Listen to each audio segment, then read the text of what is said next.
Exam focus চ্যানেলে তোমাদের স্বাগত। আমি সুপ্রিম কোর্ট অধ্যায় নিয়ে আলোচনা করছি, তোমরা সেটা জানো। আজ আমি পরবর্তী পাঠের প্রশ্ন উত্তর নিয়ে আলোচনা করব, যেগুলো খুবই গুরুত্বপূর্ণ আসন্ন ডব্লিউবিসিএস এবং অন্যান্য পরীক্ষার জন্য, যেখান থেকে প্রায় প্রশ্ন আসতে দেখা যায়। দেখো, কোয়েশ্চেন নাম্বার 99, আ হাইকোর্ট জাজ addresses his letter of resignation to. অর্থাৎ একজন হাইকোর্টের বিচারপতি যদি পদত্যাগ করতে চান, তাহলে সেই পদত্যাগপত্র তিনি কার কাছে জমা দেবেন? তিনি সেই পদত্যাগপত্র রাষ্ট্রপতির কাছে জমা দেবেন, কারণ রাষ্ট্রপতিই তাকে নিয়োগ করে থাকেন। নেক্সট কোয়েশ্চেন নাম্বার 2, অর্থাৎ এখানে 100, which of the following statements is or are correct. এখানে দুটি স্টেটমেন্ট দিয়ে বলা হয়েছে কোনটি বা কোনগুলি সঠিক। এখানে বোথ 1 and 2 আনসার হবে। দেখে নাও দুটি স্টেটমেন্টে কি বলা হয়েছে। ইনফরমেশনগুলো জেনে রাখবে, দুটো খুব গুরুত্বপূর্ণ ইনফরমেশন। প্রথম স্টেটমেন্টে বলা হয়েছে articles 214 to 231 in part 6 of the constitution deal with the organisation, independence, jurisdiction, powers, procedures of the high court. অর্থাৎ সংবিধানের ষষ্ঠ অংশে হাইকোর্টের গঠন, স্বাধীনতা, অধিক্ষেত্র, ক্ষমতা নিয়ে আলোচনা করা হয়েছে। ঠিক। 2 নম্বর স্টেটমেন্ট হচ্ছে the high court at Allahabad was established in 1866।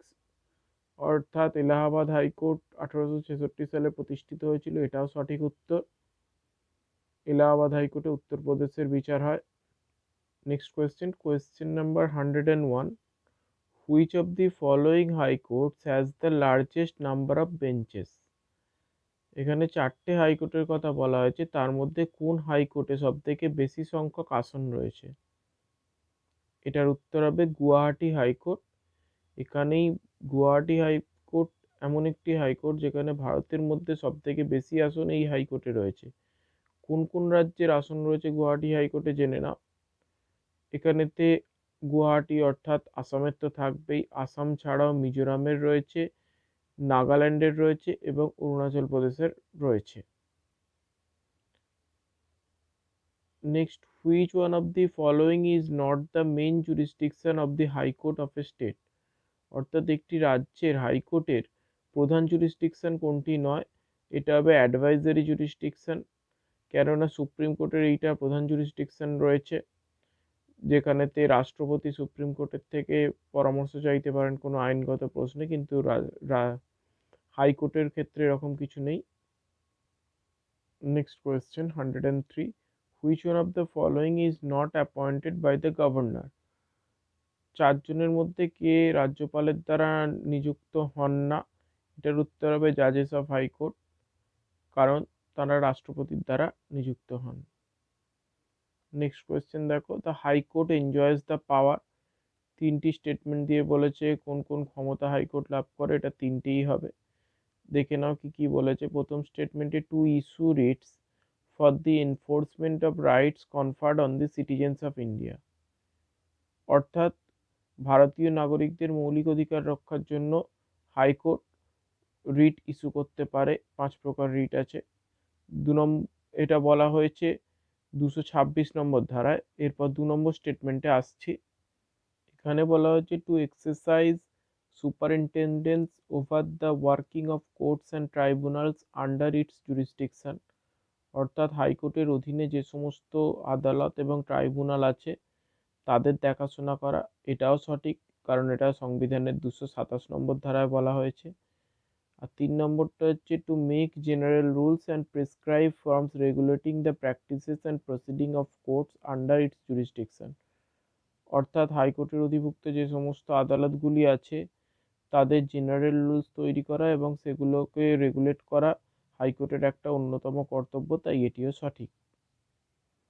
এরপর দেখো question number 105, which of the following falls within the supervisory power of high court. এই প্রশ্নে দেখো তোমরা 4টি স্টেটমেন্ট আছে, দেখতে পাচ্ছ। এর মধ্যে বলেছে কোনগুলি সঠিক। প্রথম স্টেটমেন্ট যেটা আগেই দেখালাম, অর্থাৎ to call for reports from the subordinate courts under its jurisdiction, এটি সঠিক।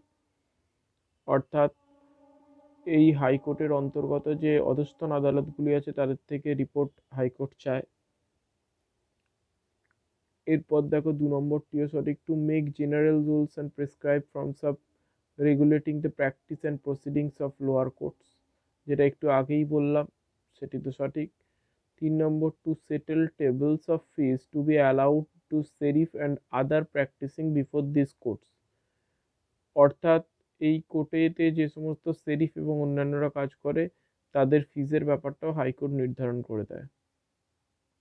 4 নম্বরটা কেন সঠিক নয় বলে দিই, to supervise the working of tribunals constituted by or under any law relating to the armed forces, এখানে বলেছে আর্মড ফোর্সেস অর্থাৎ ভারতীয় সেনার জন্য যদি কোনো বিশেষ ট্রাইব্যুনাল গঠিত হয় সেই ক্ষেত্রেও হাইকোর্ট দেখাশোনা করে, কিন্তু না, এটা কখনোই করতে পারে না। আর্মির জন্য একটা স্পেশাল ট্রাইব্যুনাল আছে, সেখানে হাইকোর্টের কোনো ক্ষমতা নেই। এবার দেখো নেক্সট কোয়েশ্চেন নাম্বার 106, দেখতে পাচ্ছ, consider the following statements regarding the high courts in India. এখানে 4টি স্টেটমেন্ট দিয়ে বলা হয়েছে হাইকোর্ট সম্পর্কে কোনটি সঠিক।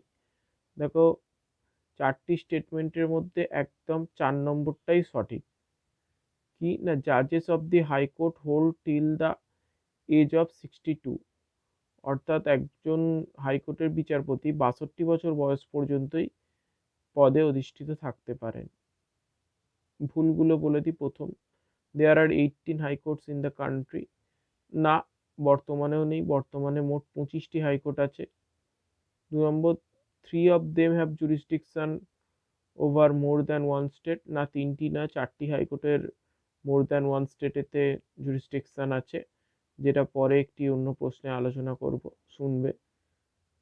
3 নম্বর, no union territory has high court of its own, কোনো ইউনিয়ন টেরিটরির নিজস্ব হাইকোর্ট নেই, এটাও ভুল, কেননা দিল্লির নিজস্ব হাইকোর্ট আছে ইউনিয়ন টেরিটরি হয়ে।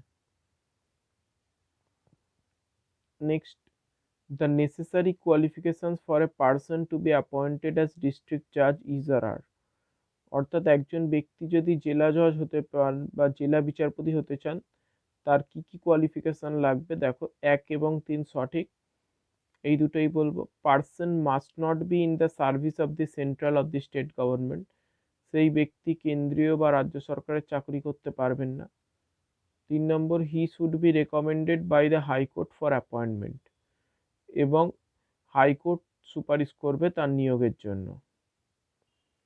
এবার দেখো কোয়েশ্চেন নাম্বার 108, দ্য জাজ of high courts in India is administered oath of office by, অর্থাৎ হাইকোর্টের বিচারপতিরা কার কাছে শপথ গ্রহণ করবে, এটার উত্তর হবে the governor of the state. এই নিয়ে আলোচনা করা হয়েছে ভারতীয় সংবিধানের 219 নম্বর ধারায়। দেখো পরবর্তী প্রশ্ন, কোয়েশ্চেন নাম্বার 109, এখানে 4টি স্টেটমেন্ট দেওয়া হয়েছে, দিয়ে বলা হয়েছে কোনটি বা কোনগুলি সঠিক। এখানে উত্তর হবে 2, 3 এবং 4, দেখবে একটু পর সেখানে নিয়ে যাব, আগে দেখে নাও 2, 3, 4-এ কি বলা আছে, দ্য ডিস্ট্রিক্ট জাজ are appointed by the governor in consultation with the high court. এর আগেই একবার বলেছি হাইকোর্টের সুপারিশে এই জেলা বিচারপতি নিযুক্ত হবেন, এবং কি কে নিয়োগ করবেন না, গভর্নর, রাজ্যের গভর্নর করবেন। এবার 3 নম্বর কি বলছে, যেটা ঠিক, a person to be eligible for appointment as a district জাজ should be an advocate or a pleader for 7 years standing or more, অর্থাৎ একজন ব্যক্তি যদি জেলা বিচারপতি হন তাহলে তাকে আইনজীবী হিসাবে 7 বছর বা বেশি সময় কাজ করতে হবে, or an officer in judicial service of the union of the state, এবং ইউনিয়ন অর দি স্টেটে যেখানে থাকবেন তিনি সেখানে একজন জুডিশিয়াল সার্ভিসের অফিসার হতে হবে। আর 4 নম্বরে কি বলা আছে, হোয়েন দ্য সেশন জাজ awards death sentence it must be confirmed by the high court before it is carried out, এটা একদমই ঠিক। যখন একটি সেশন জাজ অর্থাৎ সেশন আদালতের বিচারপতি কাউকে মৃত্যুদণ্ড দিয়ে থাকেন তাহলে সেটাকে কার্যকরী করার আগে অবশ্যই হাইকোর্টের মতামত নিতে হবে, নাহলে সেটা কার্যকরী হবে না। দেখতে পাচ্ছ উত্তরগুলো 2, 3 এবং 4 করে রেখেছি। এরপর কোয়েশ্চেন নাম্বার 110, দ্য অ্যাডিশনাল জাজ of A high court can be appointed for a temporary period not exceeding, অর্থাৎ হাইকোর্টের অ্যাডিশনাল জাজ বা অতিরিক্ত জাজ টেম্পোরারি পিরিয়ড কতদিন না এক্সিডিং হতে নিযুক্ত হয়ে থাকেন, এটা হবে 2 বছরের জন্য। এই প্রসঙ্গে বলে রাখি যে হাইকোর্টের অ্যাক্টিং চিফ জাস্টিস সম্পর্কে আলোচনা করা হয়েছে সংবিধানের 223 নম্বর ধারায়। Next, to which of the following states the special marriages act 1954 does not apply. অর্থাৎ নিম্নলিখিত 4টি রাজ্যের মধ্যে কোন রাজ্যেতে স্পেশাল ম্যারেজেস অ্যাক্ট 1954টা প্রয়োগ করা যায় না। এটার উত্তর হবে জম্মু অ্যান্ড কাশ্মীর। প্রসঙ্গত বলে রাখি যে জম্মু আর কাশ্মীর বর্তমানে 2021 সালের জানুয়ারি মাস অনুযায়ী আর রাজ্য নয়, বর্তমানে এটি একটি কেন্দ্রশাসিত অঞ্চল। Next 112, the mode of removal of a judge of a high court in India is same as that of a removal of a judge of the Supreme Court. এখানে দুটি স্টেটমেন্ট দিয়েছে দেখতে পাচ্ছ, তার মধ্যে কোনটি বা কোনগুলি সঠিক জানতে চেয়েছে। এই প্রথমটি সঠিক, দ্বিতীয়টি নয়, তাই অনলি 1 হবে। Next, how many high courts in India have jurisdiction over more than one state. ব্র্যাকেটে লেখা আছে ইউনিয়ন টেরিটরিজ নট ইনক্লুডেড। অর্থাৎ ভারতে কতগুলি হাইকোর্ট আছে যার অধিক্ষেত্র রয়েছে একাধিক রাজ্যে, অর্থাৎ একাধিক রাজ্যের বিচার সেই সমস্ত হাইকোর্টগুলিতে হয়ে থাকে। এটার উত্তর হবে দেখতে পাচ্ছ 4। বলে দিই কোন কোন হাইকোর্ট সেগুলো। প্রথমেই যেটা আসছে সেটা হচ্ছে গৌহাটি হাইকোর্ট, যার আন্ডারে গৌহাটি মানে যেটা আসামে রয়েছে, আসাম হাইকোর্টের বিচার হয়, মিজোরামের বিচার হয়, নাগাল্যান্ডের বিচার হয় এবং অরুণাচল প্রদেশেরও বিচার হয়।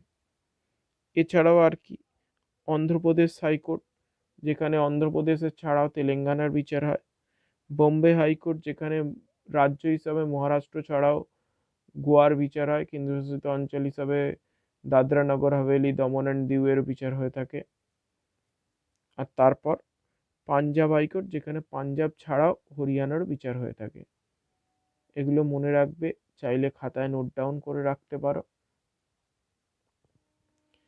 নেক্সট দেখো, উইথ রেফারেন্স টু লোক আদালত which of the following statements is correct. এখানে লোক আদালত সম্পর্কে 4টি স্টেটমেন্ট দিয়েছে, জানতে চেয়েছে কোনটি কারেক্ট। দেখো, যার মধ্যে 4টির মধ্যে 2 নম্বরটি সঠিক। Lok Adalat can deal with matters which are civil not criminal in nature. অর্থাৎ লোক আদালত শুধুমাত্র সিভিল কেসগুলোতেই নিজের কাজ করতে পারে বা নিজের রায় দান করতে পারে, ক্রিমিনাল কেসেতে করতে পারে না।